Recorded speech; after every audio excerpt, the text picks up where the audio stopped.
Part of Echelon is looking at ways to engage the younger population, the next generation, mobilizing the next generation in Winston-Salem.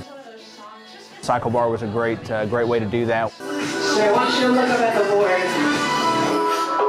We're looking at that average RPM. So while you're riding and getting a good workout and maybe a little sweat and all that comes with that, you're doing it for a very good cause. And so we just want to say thank you.